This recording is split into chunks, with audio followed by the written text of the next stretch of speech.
Hello, all my friends out there in the virtual world. It is great to be seen. Although I can't see you, it is great to be seen, and I feel your energy out there.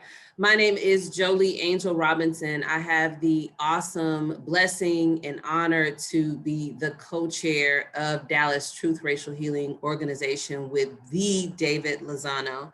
I'm excited about what today is going to bring us. And so I'll let my co-chair introduce himself as well.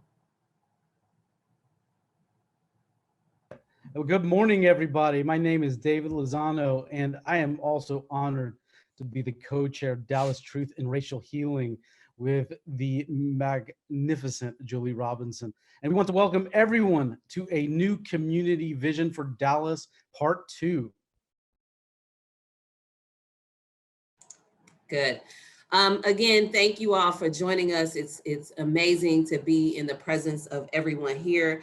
A little bit about our journey is starting in 2016, W.K. Kellogg gave kind of a seed to do truth, racial healing, and transformation work throughout 14 different cities, and Dallas being one of those. If you've been in Dallas for any period of time, you understand that the work here is critical and necessary. And so we were thankful enough to have a team of folks, the OGs, as it will, that kind of started the work. We were able to go to the W.K. Kellogg Foundation TRHT Summit to give us an understanding of what this framework around truth, racial healing, and transformation was, really focusing on what narrative change looks like and could look like, and then how can we build relationships and work on racial healing so that we can transform our systems. And a variety of systems. And if, as I said before, if you've been in Dallas any period of time, you understand that there are systems that need to be transformed. So that time of the original gangsters going to that summit, or OGs, if you want to call it, going to that summit and learning about this framework, Mr. Jerry Hawkins was brought on board and has been a phenomenal leader for this organization here in the city.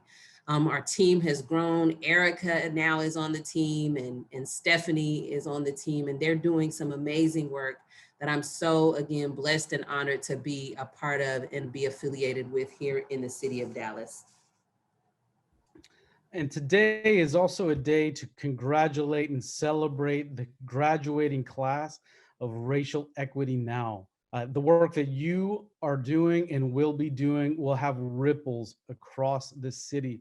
So we are so excited to celebrate you today and to see your work going forward. First of all, I just can't get over that picture of myself. I look so thin, and I'm so excited about that. But again, the time today is full of some excitement. You all are going to be hearing from the keynote speaker, Heather McGee, the Ready Now cohort. The graduation is happening. How dope is that? When we talked about the original 14 city grant that TRHT WK Kellogg provided, Alaska was one of those, well, not one of those cities, but it happened in Alaska as well. And so you'll be hearing from somebody that's doing some work of TRHT in Alaska that has been doing the work even prior to the granting opportunity. And so just awesome dopeness. One of the things I'm most excited about, perhaps by being a part of the work of TRHT, is that we are about enlarging the tent of this work and what that looks like for us here in the city of Dallas. And it's not about, to be honest, sometimes this work can have the elite of the elite, right? The academia of them all talking about what truth, racial healing, and transformation can look like. And I'm excited to be a part of an organization that's not only about the elite folks talking about justice, talking about equity, but desiring to have a place for a lot of folks, enlarging the tent to be involved in this work and welcome into this conversation. And as I said before, if you've been a part, and it's Pastor Richie Butler, I really give kudos to. It's the hard work and it's the heart work of truth, racial healing, and transformation that must be done. Our lives and our babies' lives depend on it.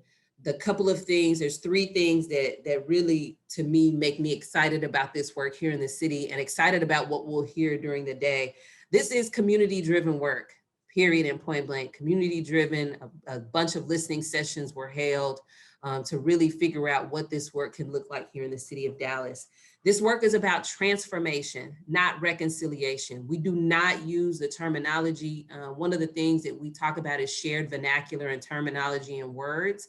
And so we're about doing transformation and transforming cities, not reconciliation. The terminology and the term reconciliation really speaks to, there must have been a time where there were wonderful race relations and systems that worked well and equitably for all, and we cannot point to that time. And so when we talk about this work of TRHT, it's really about transformation and not reconciliation. The third term that gets me all excited is radically inclusive. Our organization is based on and founded on and leads with a heart of being radically inclusive. So I'm looking forward to seeing what this day will bring, and all of you out there in that virtual world, and hearing from our main guest speaker. I will let our awesome director, Jerry Hawkins, take it away. David and Jolie, thank you so much for being here with us and supporting us. We really appreciate you. Thank you to the rest of the members of the steering committee as well. Welcome to Dallas TRHT's A New Community Vision for Dallas Continued. We are very excited that you all are here with us. We want you all to follow us at Dallas TRHT on all social media platforms. We also want you to share any thoughts from the day using the hashtag HowWeHeal and Dallas TRHT. So thank you all so much for being here with us. We start our day all the time with a land and people acknowledgement. A land and people acknowledgement is simply acknowledging that this land that we are on and this city that we see comes from something, and that we want to talk about that. So let's start with the land. Dallas is on stolen land, and that's really important for us to say. This is the first public policy of Dallas County. This is the land of the Caddo, the land of the Wichita, the land of the Comanche, and several other nations that have lived here and worked this land and stewarded this land for us for over 12,000 years. Dallas is also built by stolen people and stolen labor. It's really important that we understand this is the second public policy of Dallas County, that when those American Indian, those Native folks were removed off this land, those settlers brought with them labor, African enslaved people who worked this land and built the framework for the city that we know as Dallas. So it's really important that we acknowledge that and we remember that and we say their names and continue that work.